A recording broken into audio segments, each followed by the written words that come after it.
സ്നേഹം തന്നെ വികാരിച്ച അധ്യാപകരെ, എൻ്റെ പ്രിയ കൂട്ടുകാരെ, ആദ്യമേ തന്നെ എല്ലാവർക്കും തിരുനാൾ ആശംസകൾ നേരുന്നു. ഇന്ന് തിരുസഭ പരിശുദ്ധ ത്രിത്വത്തിന്റെ തിരുനാൾ ആഘോഷിക്കാണ്. പരിശുദ്ധ ത്രിത്വം എന്നത് ഒരേ ദൈവത്തിൽ മൂന്ന് വ്യക്തികളുണ്ടെന്ന് വിശ്വസിക്കുന്നതാണ്. പിതാവായ ദൈവം, പുത്രനായ യേശു ക്രിസ്തു, പരിശുദ്ധാത്മാവ്. ഇവ മൂവരും വ്യത്യസ്തമായിട്ടാണ് പ്രവർത്തിക്കുന്നെങ്കിലും സ്വഭാവത്തിൽ ഏകദൈവം. എന്നാൽ നമ്മുടെ മാനസിക ബുദ്ധിയിൽ നമുക്കിത് അംഗീകരിക്കാനോ ചിന്തിക്കാനോ കഴിയാത്തൊരു കാര്യമാണ്.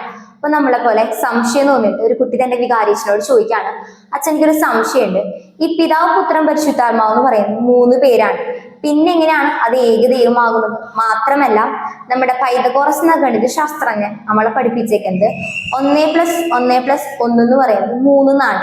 പിന്നെ എങ്ങനെയാണ് പിതാവ്, പുത്രൻ, പരിശുദ്ധാത്മാവിന്റെ കാര്യത്തിൽ അത് ഏകദൈവമായി മാറുന്നതെന്ന് ചോദിച്ചു.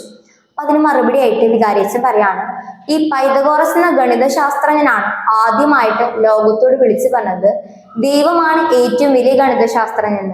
മാത്രമല്ല, അദ്ദേഹം നമ്മളെ കൂട്ടാനും കുറയ്ക്കാനും ഗുണിക്കാനും ഒക്കെ പഠിപ്പിച്ചിട്ടുണ്ട്.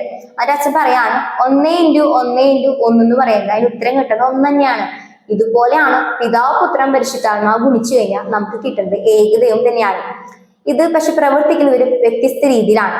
നമ്മുടെ പിതാവായ ദൈവം എന്ന് പറയുന്നത് നമ്മുടെ സൃഷ്ടാവാണ്. ഈ ലോകത്തിൽ നമ്മെ എല്ലാവരും സൃഷ്ടിച്ചവൻ. പുത്രനായ യേശു ക്രിസ്തു എന്ന് പറയുന്നത് രക്ഷകനാണ്, മനുഷ്യനായി അവതരിച്ച് നമ്മളെ പാപങ്ങളിൽ നിന്ന് വീണ്ടെടുത്തവൻ. പരിശുദ്ധാത്മാവോ നമ്മുടെ ഇടയിൽ ഇന്നും വസിക്കുന്നുണ്ട്, നമ്മെ ശക്തിപ്പെടുത്തുന്നവൻ, നമുക്ക് അറിവ് പകർന്നു നൽകുന്നവനാണ് അവൻ.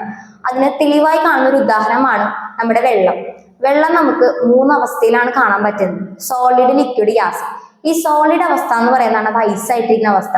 അതുരുകിയ അതിൽ കാണുന്നത് വെള്ളം തന്നെയാണ്. ലിക്വിഡിലെ വെള്ളം, നീരാവിയായിട്ട് അത് ഉയരുമ്പോൾ അതിൽ കാണുന്നത് വെള്ളമാണ്. ഈ 3 അവസ്ഥയിൽ നമ്മൾ കാണുന്നത് വെള്ളം തന്നെയാണ്.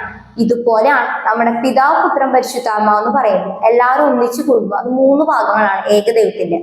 ഈ ത്രിത്വ ദൈവത്തെ നമ്മുടെ ജീവിതത്തിൽ നമ്മൾ വിശ്വസിക്കുന്നതോടെ നമുക്ക് നമ്മുടെ പിതാവിന്റെ കരുണയും പുത്രന്റെ ഉദാഹരണവും ആത്മാവിനെ എതിർത്താണ് ലഭിക്കുന്നത്. ഈ 3 നമ്മുടെ ജീവിതത്തെ ദൈവികമാക്കാൻ നമ്മളെ സഹായിക്കും. അവസാനമായിട്ട് പരിശുദ്ധ ത്രിത്വം നമ്മൾ എല്ലാവരും ഒന്നിച്ചു കൂട്ടാണ്. ക്രിസ്തുവിൽ അകമഴിഞ്ഞ് ജീവിക്കാൻ നമ്മളെ സഹായിക്കും. ഇത്രയും പറഞ്ഞുകൊണ്ട് എൻ്റെ എളിയ വാക്കുകൾ നിർത്തുന്നു. നന്ദി, നമസ്കാരം. ജയ് ക്രൈസ്റ്റ്.